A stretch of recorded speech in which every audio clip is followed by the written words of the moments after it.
দুনিয়ার মজদুর, দুনিয়ার মজদুর, মালিক ভাইয়ের আগমন, মালিক ভাইয়ের আগমন, মালিক ভাই এগিয়ে চলো, মালিক ভাই এগিয়ে চলো। ধন্যবাদ।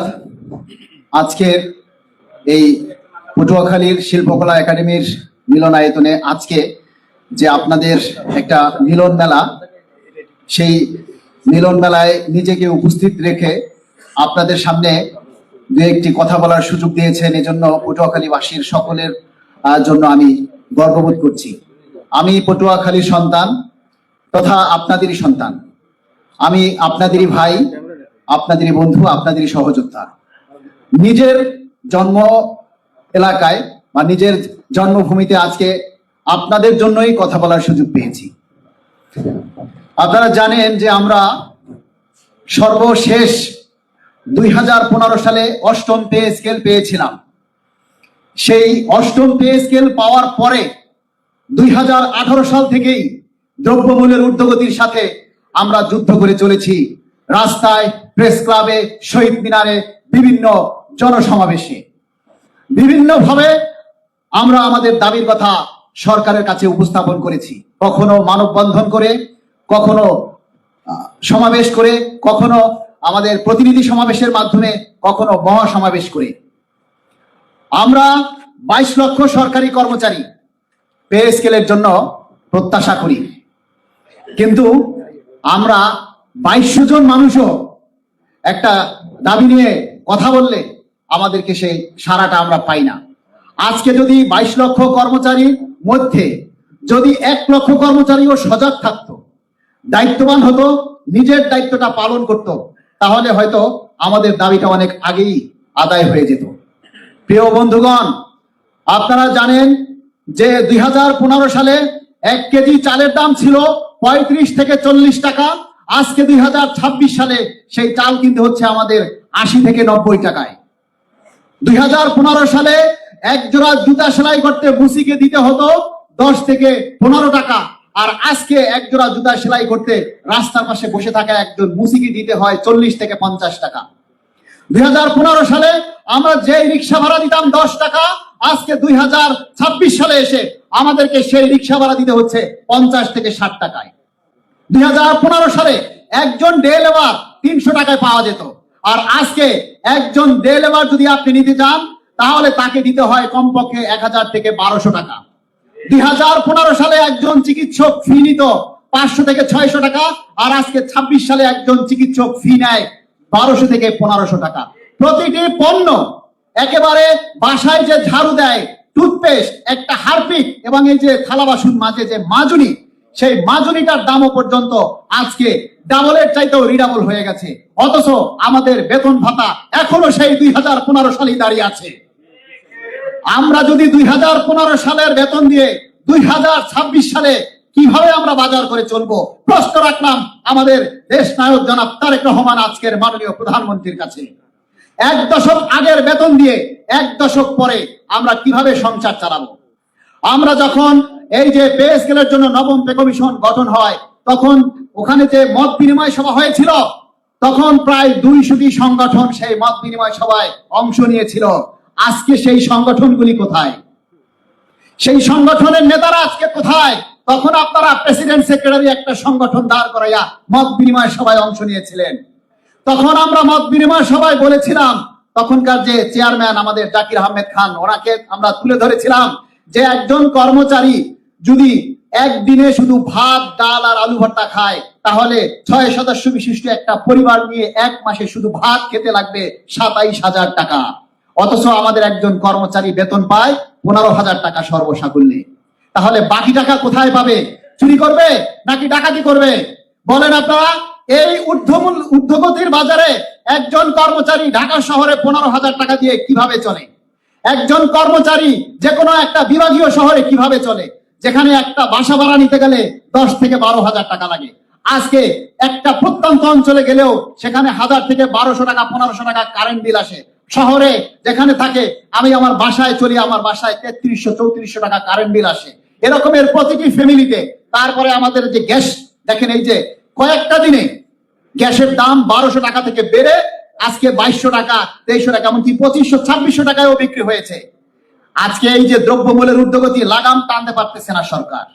তারা যদি সরকার এই বাজারের নিয়ন্ত্রণে থাকতো, বাজার মূল্য যদি নিয়ন্ত্রণে থাকতো, তাহলেও আজকে আমাদের কোনো কষ্ট হতো না। কিন্তু আমাদের দেশের কিছু অর্থনীতিবিদ আছে, তারা বলে পে স্কেল দিলে নাকি দ্রব্যমূল্যের দাম বেড়ে যাবে। আমরা ওই সকল অর্থনীতিবিদদেরকে বলতে চাই, এই 2015 সালের পর থেকে আজকে 2026 সাল, 11 বছরে কারো বেতন বাড়েনি, কিন্তু দ্রব্যমূল্যের দাম বেড়েছে। 11 বছরে 2টা পে স্কেল হওয়ার কথা ছিল, একটা পে স্কেল হয়নি, কিন্তু দ্রব্যমূল্যের দাম আকাশচুম্বী হয়েছে। তাহলে পে স্কেল দিলেই যে দাম বাড়ে আর পে স্কেল না দিলে যে দাম বাড়ে, এই পার্থক্যটা বোঝার ক্ষমতা আপনাদের হয়নি। এই পার্থক্যটা উপলব্ধি করার বোধ বুদ্ধি আপনাদের হয়নি। আপনাদের সাথে কি সরকারি কর্মচারীদের কোনো শত্রুতা আছে? যখনই পে স্কেল নিয়ে কথা ওঠে, তখনই আমরা এই বিভিন্ন সিপিডি নেতাদেরকে দেখি, অনেক অর্থনীতিবিদ দেখি, অনেক সুশীল সমাজকে দেখি, যখনই পে স্কেল দেওয়ার কথা ওঠে, তখনই আপনারা বিভিন্ন রকমের মতভেদ তুলে ধরেন, বিভিন্ন রকমের ব্যাখ্যা তুলে ধরেন রাষ্ট্রের কাছে। আরে ভাই, আপনারা তো কখনো এই ব্যাখ্যাটা তুলে ধরেন নাই। 11 বছরে বেতন বাড়ে না, তাহলে 11 বছরে দ্রব্যমূল্যের দাম কেন বাড়লো? 11 বছরে যদি দ্রব্যমূল্যের দাম বাড়তে পারে, তাহলে 11 বছরে বেতন কেন বাড়বে না? আজকে আমরা নিষ্পেষিত হয়ে গেছি, আজকে আমরা ঋণের দায়ে জর্জরিত হয়ে গেছি। এখানে এমন কে আছেন যে ঋণ নাই? এখানে কে কে আছেন? একটু হাত জাগান তো, কে কে আছেন আপনারা ঋণী আছেন? আমার মনে হয় 95% মানুষ আজকে ঋণগ্রস্ত। এই যে অনেক কর্মচারী আছে যে প্রভিডেন্ট ফান্ড থেকে 1 কিস্তি, 2 কিস্তি, 3 কিস্তি পর্যন্ত তারা ঋণ নিয়েছে, ব্যাংক থেকে ঋণ নিয়েছে। এই ঋণের কিস্তি কর্তন করে মাসের শেষে যে বেতন হাতে পায়, তা দিয়ে তারা 10 দিন 15 দিন চলতে পারে না। আমাদের অনেক কর্মচারী ভাইরা আছে, যখন বাসা থেকে বের হয়, এই টেনশন নিয়ে বের হয় যে আমার বাসায় বাজার নেই, আমার বাবা মায়ের কাপড় নেই, আমার বাবা মায়ের ওষুধ নেই, আমার ছেলে মেয়েদের পরনের কাপড় নেই, স্কুল কলেজের বই খাতা কাগজ কলম নেই, আমি কিভাবে সংসার চালাবো? এই নিয়ে ঝিমোতে অফিসে গিয়ে সে তার যে কার্য সেটা সে ঠিক মতো করতে পারে না। আরে ভাই, সংসার চালাতে আমাদের অনেক কর্মচারীকে দেখেছি, তারা রাতের আধারে রুমাল বেঁধে অটোরিকশা চালায়। সংসার চালাতে অনেক কর্মচারীকে দেখেছি রাস্তায় হকারি করতে। পেটের দায়ে দেখেছি অনেক কর্মচারীকে বিভিন্ন পার্কে চানাচুর বিক্রি করতে। এগুলি যদি সরকারি চাকরি করে করতে হয়, তাহলে আগামী প্রজন্ম সরকারি চাকরির প্রতি কি আগ্রহী হবে? আজকে দেখেন, আমরা সারা বাংলাদেশের কর্মচারীরা টিফিন ভাতা পাই মাত্র 200 টাকা। আমরা যদি সেটাকে কর্মদিবস হিসেবে ভাগ করি, তাহলে 6 টাকা 66 পয়সা হয়। রাস্তার দাঁড়িয়ে যারা পানি বিক্রি করে, ফিল্টারের পানি, 1 গ্লাস পানি খেতে লাগে 10 টাকা, একটা বিস্কিট খেতে লাগে 5 টাকা, একটা রং চা খেতে গেলে লাগে 15 টাকা। আপনি 6 টাকা দিয়ে কি খাবেন? আজকে আমাদেরকে যাতায়াত ভাতার জন্য দেওয়া হয় 300 টাকা, তাহলে পার ডে পরে 10 টাকা। 10 টাকা দিয়ে আপনি কোথায় যাবেন এই বাজারে? 10 টাকা দিয়ে আপনি কিভাবে অফিসে যাবেন বলেন? যেখানে একটা রিক্সায় ওঠানামার ভাড়া 50 টাকা, একটা লোকাল বাসে ওঠানামার ভাড়া 20 থেকে 30 টাকা, তাহলে আপনাকে তো দুর্নীতি করতে এমনি সরকার বাধ্য করছে। আজকে এই যে কর্মচারীরা, বিভিন্ন কর্মচারীরা তারা যে অপকর্মে লিপ্ত হচ্ছে, এর একমাত্র কারণ হচ্ছে তাদের বেতন বৃদ্ধি নেই দীর্ঘ 10 বছর ধরে। একটা মানুষ দেখবেন যে কখন তারা অন্যায়ের পথে পা বাড়ায়, কখন তারা দুর্নীতির পথে পা বাড়ায়, তখন তাদের পেটের খিদা থাকে না। একটা ক্ষুধার্ত বাঘের সামনে আপনি খাবার তুলে ধরে তাকে যদি বলেন যে আইন শিখান, তাহলে কি সে আইন মানবে? নেসেসিটি নোস নো ল, একটা কথা আছে না যে প্রয়োজনে আইন মানে না। পেটে যখন ক্ষুধা থাকবে, তখন সকল কর্মচারীরা বাঘের মতো হুঙ্কার দিয়ে রাজপথে নামবে, তখন কিন্তু সামলাতে পারবেন না। এদেশের 22 লক্ষ কর্মচারীরা প্রত্যক্ষ এবং পরোক্ষভাবে রাষ্ট্রের উন্নয়নের টাকা সচল রাখে। এদেশের 22 লক্ষ কর্মচারীরা শিক্ষা দিয়ে, চিকিৎসা দিয়ে, নিরাপত্তা দিয়ে, তারপর তারা দেশের উন্নয়নের জন্য মানুষের কাজে তারা সহযোগিতা করে, রাষ্ট্রকে সহযোগিতা করে। আপনারা কিছুদিন আগে শুনেছেন যে এক পুলিশ ভাই তার মেয়েকে চিরকুট লিখে গেছে, মা আমি তোমাদের ভরণ পোষণ দিতে পারিনি, আমি তোমাদের দায়িত্ব নিতে পারিনি, এই কথা বলে সেই পুলিশ ভাই আত্মহত্যা করেছে। এরকমের শত শত কর্মচারীরা আছে যারা সংসার চালাতে না পেরে তারা আত্মহত্যা করে। একটা রাষ্ট্রের একজন কর্মচারী যদি সংসার চালাতে না পেরে আত্মহত্যা করে, তাহলে রাষ্ট্রের কাছে, বহির্বিশ্বের কাছে আপনারা কিভাবে মুখ দেখাবেন? কিভাবে বহির্বিশ্বের কাছে বলবেন আমরা মধ্যমায়ের দেশ? কিভাবে বহির্বিশ্বের কাছে বলবেন আমরা উন্নত দেশে পরিণত হয়েছি, যেই দেশের সরকারি কর্মচারীরা ক্ষুধার জ্বালায় সংসার চালাতে না পেরে আত্মহত্যা করে? এটা আমাদের জন্য লজ্জার নয়, এটা দেশের জন্য লজ্জার। নইলে মুখে বিষ দে, হাত দে কাপড় দে, পেস্কেল দিতে হবে দিয়ে দাও, দিয়েছি তো রক্ত, আলো দিব রক্ত, প্রিয় ভাইরা আমার, পেস্কেল নিয়ে তাল বাহানা চলবে না রে, চলবে না। সারা বাংলার কর্মচারী, পটুয়াখালীর কর্মচারী, এখন লড়াই করো, মানে ভয় এগিয়ে চলো, ভয় এগিয়ে চলো। প্রিয় কর্মচারী ভাই ও বোনেরা, আপনারা জানেন যে আমাদের অনেক সেনাবাহিনীর সদস্য আছে, অনেক পুলিশ সদস্য আছে, অনেক বিজিবি সদস্য আছে, তারপরে এই বিভিন্ন গোয়েন্দা সংস্থায় ডিজিএফআই, এনএচআই, এসএসএফ এ যারা আছে তাদের মুখ বন্ধ, তারা কথা বলতে পারে না, রাস্তায় আন্দোলন করতে পারে না, কিন্তু তাদের মুখেও হাহাকার, তাদের বুকে যন্ত্রণা, তারা কিন্তু কাউকে শেয়ার করতে পারে না, কাউকে বলতে পারে না। আজকেও একজন বিজিবির সদস্য সকালে আমাকে ফোন দিয়ে কান্না করে দিয়েছে, বলে মালিক ভাই আপনারা রাস্তায় আন্দোলন করেন আমাদের পেটের জন্য, আমরাই যখন আপনাদের উপরে লাঠি চার্জ করি তখন নিজের উপরে ধিক্কার দিই যে আমরা কোন দেশে বসবাস করি, যেই দেশে আমার ভাইয়েরা রাস্তায় আন্দোলনে নামে নিজের ভাতের অধিকারের জন্য, আমার বেতনের জন্য, তাদেরকেই আমার প্রহার করতে হচ্ছে। এ লজ্জা আমার না, এ লজ্জা রাষ্ট্রের। আমরা চাই না আমাদের কোনো কর্মচারী নির্যাতিত হোক, আমরা কোনো চাই না আমাদের কোনো কর্মচারী ভাইয়েরা আর ক্ষুধার জ্বালায় ছটফট করে সংসার চালাতে না পেরে কেউ আত্মহত্যা করুক। আমরা মাননীয় প্রধানমন্ত্রীর কাছে সর্বশেষ ভাবে আমরা অনুরোধ করতে চাই, আগামী 7ই জুন বাজেট অধিবেশন শুরু হবে, এবারের বাজেটেই যেন আমাদের 11 বছরের বঞ্চনা দূর হয়, এবারের বাজেটেই যেন আমাদের 11 বছরের 2টি পে স্কেলকে সমন্বয় করা হয়। ওই ফ্যাসিস্ট সরকার, আওয়ামী লীগ সরকার আমাদের 3টা টাইম স্কেল সিলেকশন গ্রেড কেড়ে নিয়ে আমাদেরকে বঞ্চিত করেছে। আমরা এই বিএনপি সরকারের কাছে অনুরোধ করতে চাই, আগামী পে স্কেলে 3টি টাইম স্কেল সিলেকশন গ্রেড পুনর্বহাল করে কর্মচারীদের বুকে হাসি ফিরিয়ে দিন। যে সমস্ত কর্মচারীরা পদবঞ্চিত, যে সমস্ত কর্মচারীরা ব্লক পোস্টে চাকরি করে, তারা যেন তাদের গ্রেড পরিবর্তনের জন্য সেই 3টি টাইম স্কেল ফেরত পায়। আমাদের দাবি শুধু একটা পে স্কেল, আমাদের বেতন বৃদ্ধি। আমরা বাড়ি গাড়ি করতে চাই না, আমরা আলিশান বাড়ি করার স্বপ্নও দেখি না। আমাদের দাবি আমরা শুধু একটু ডাল ভাত খেয়ে যেন বেঁচে থাকতে পারি। আমরা মাননীয় প্রধানমন্ত্রীর কাছে আবারও অনুরোধ করি, আগামী বাজেটে আমাদের নবম পে স্কেলের জন্য প্রয়োজনীয় বরাদ্দ রেখে দ্রুত প্রজ্ঞাপন জারি করে আপনার নির্বাচনী ইশতেহারের প্রতিশ্রুতি রক্ষা করুন। আমরা 22 লক্ষ কর্মচারী আপনার সাথে আছি, আমরা 22 লক্ষ কর্মচারী আপনার সাথে থেকে আমরা দেশের উন্নয়নের জন্য কাজ করব। আমরা বাংলাদেশকে একটি স্বনির্ভর বাংলাদেশ হিসেবে গড়ে তুলব। কিন্তু কোন ফ্যাসিস্ট যদি আমাদের এই অধিকার নিয়ে তালবাহানা করে, আমাদের এই কর্মচারীদের আন্দোলন নিয়ে তালবাহানা করে, কর্মচারীরা আপনাদেরকে ক্ষমা করবে না। প্রিয় বন্ধুগণ, আজকে আমাদের এই প্রোগ্রাম লাইভ চলছে, বিভিন্ন মিডিয়ায় প্রচার হবে। আপনাদের কাছে আমরা বলি, আমরা কি কখনো পে স্কেলের বিরুদ্ধে কথা বলি? আমরা তো আপনাদের দাবি নিয়েই কথা বলি, তাই না? আপনারা কি আমাদের এই প্রোগ্রাম করার জন্য কেউ 2টা টাকা দেন? আমরা আমাদের পকেটের টাকা খরচ করে জেলায় জেলায় ঘুরে বেড়াচ্ছি। আমরা চট্টগ্রামে প্রতিনিধি সমাবেশ করেছি, মানিকগঞ্জে করেছি, কিশোরগঞ্জে করেছি, আজকে পটুয়াখালীতে হচ্ছে, আগামীকালে খুলনায়, এবং আগামী 16ই মে সর্বশেষ আমরা বাজেট অধিবেশন শুরুর প্রাক্কালে জাতীয় প্রেস ক্লাবে আমরা কেন্দ্রীয় প্রতিনিধি সমাবেশ করব। সেখানের মাধ্যমে আমরা আমাদের দাবির কথা সরকারের শীর্ষ পর্যায়ে পৌঁছে দিতে চাই। আমাদের কিছু সংগঠন আছে, তারা আমাদেরকে অনেক কিছু বলে, আমরা নাকি পে স্কেলের বিরুদ্ধে কথা বলি, আমরা নাকি গুজব বলছি। আপনারা বলেন তো কোন কথাটা আমরা পে স্কেলের বিরুদ্ধে বলছি? এই সমস্ত কথাগুলি যারা বলে তারা কি নেতা হওয়ার যোগ্য? তারা বিভিন্ন ভাবে তারা মানে আমাদের এই যে আন্দোলন কর্মসূচি আমরা বিভিন্ন জায়গায় প্রচার করছি, এগুলিতে তারা বাধা প্রদান করছে। বিভিন্ন লোকের মাধ্যমে বিভিন্ন কর্মস্থলে আমাদের যে কর্মসূচিগুলি হয় সেখানে তারা বাধা প্রদান করছে।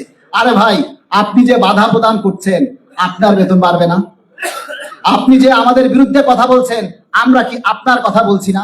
পে স্কেল হলে কি আপনি সুবিধা ভোগ করবেন না? তাহলে কেন আপনি এই বিরুদ্ধাচরণ করছেন? আমরা তো কোনো রাজনৈতিক সংগঠন করি না, আমরা তো এখানে কোনো রাজনৈতিক বা কোনো পলিটিক্স নিয়ে আসিনি। আমরা এসেছি আমাদের নিজেদের অধিকার আদায় করতে। তাহলে এখানে কেন আপনারা হিংসাত্মক মনোভাব প্রকাশ করেন? তো আমরা বলবো, আপনারা যারা এই কাজগুলি করছেন তারা সচেতন হয়ে যান। আপনারা দেখবেন যে এই বিএনপি সরকার ক্ষমতায় আসার পর থেকে আর কোন সংগঠনকে আপনারা মাঠে এভাবে প্রোগ্রাম করতে দেখেছেন এই পর্যন্ত? কোন সংগঠনকে দেখেছেন একটা বক্তৃতা দিতে পে স্কেলের দাবি নিয়ে? কাউকে দেখেছেন একটা স্মারকলিপি দিতে? কাউকে দেখেছেন মাননীয় প্রধানমন্ত্রীর সাথে সাক্ষাতের জন্য আবেদন করতে? কিন্তু বাংলাদেশ সরকারি কর্মকর্তা কর্মচারী কল্যাণ সমিতি করেছে। এই সরকার যেদিন শপথ গ্রহণ করে সেই দিনও আমরা সাহসিকতার সাথে আপনাদের দাবির কথা তুলে ধরেছি। আমরা প্রতিনিয়ত আপনাদের দাবির কথাগুলি আমরা তুলে ধরি। আমাদের উদ্দেশ্য শুধু একটাই, আমাদের পে স্কেল বাস্তবায়ন। আমরা এই সরকার ক্ষমতা গ্রহণ করার পর থেকে আজ পর্যন্ত আমরা সুশৃঙ্খল ভাবে সরকারের নিয়ম নীতি মেনে তারপরে আমরা এই কর্মসূচিগুলি পালন করছি। কিন্তু আমাদের এই কর্মসূচিতে যারা বাধা প্রদান করবে আপনারা মনে নেবেন তারাই কর্মচারীদের দুশ্মন।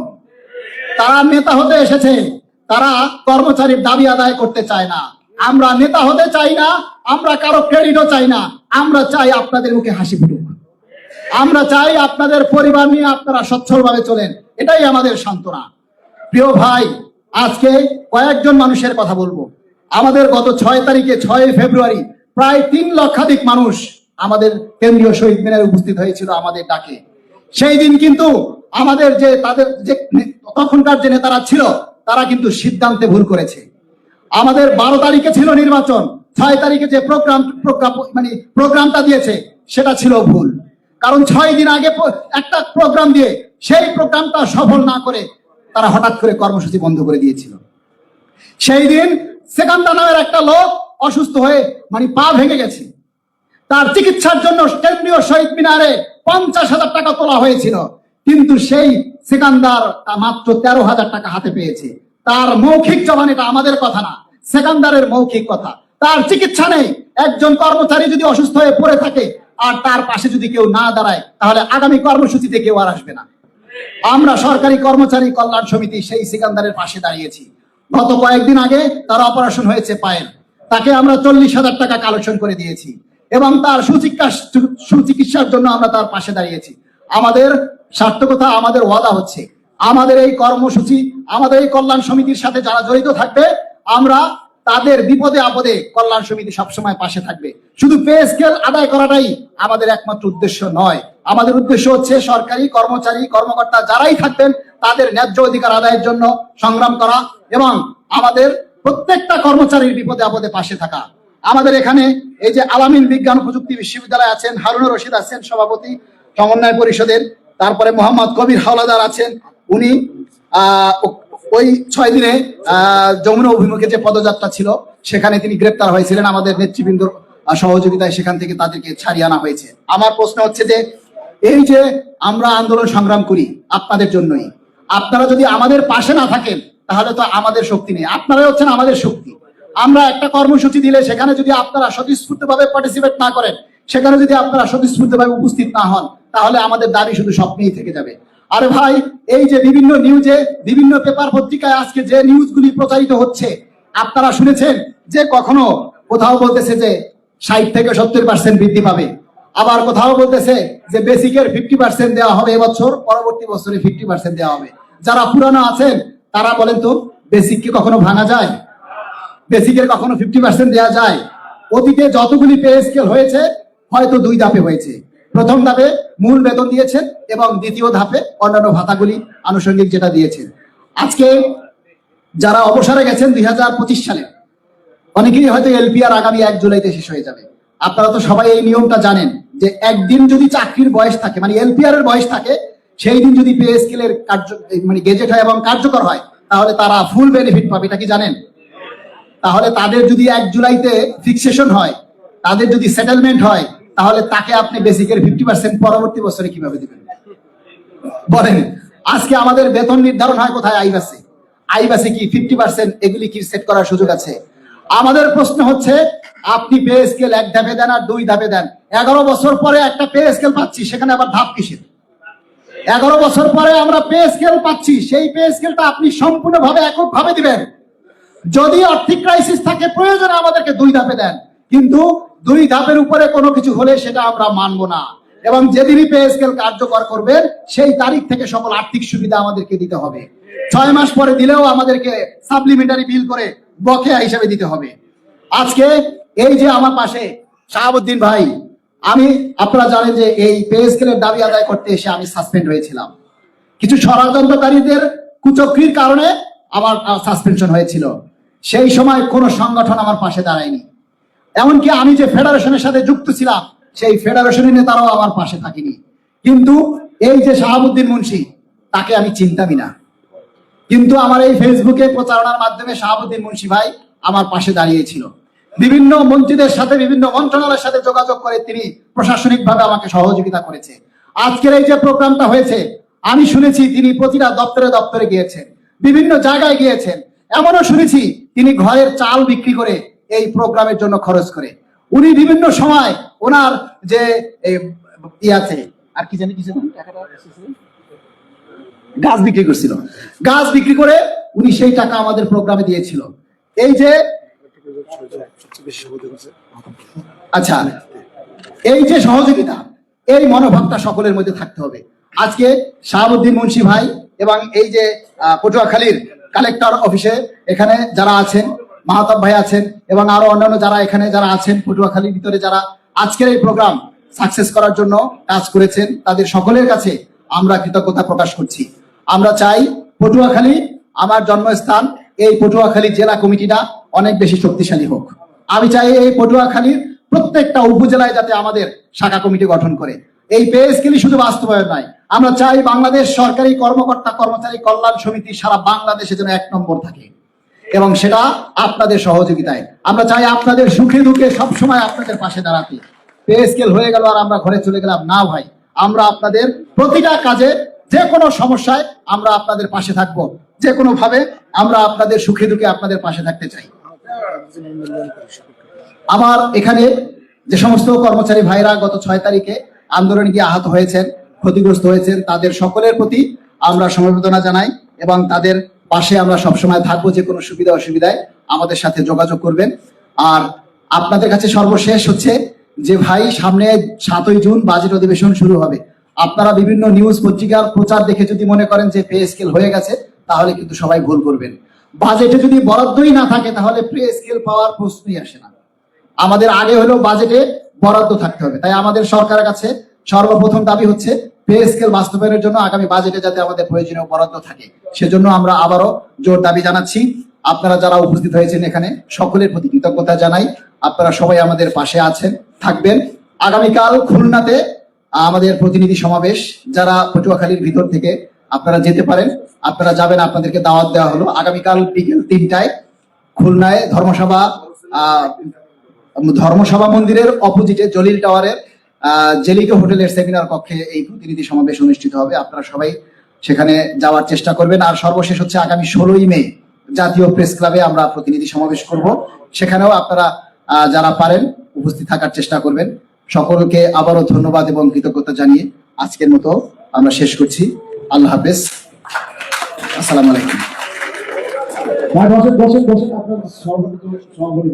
ধন্যবাদ, অসংখ্য ধন্যবাদ মালিক ভাইকে। এ পর্যায়ে আজকের সভার সমাপনী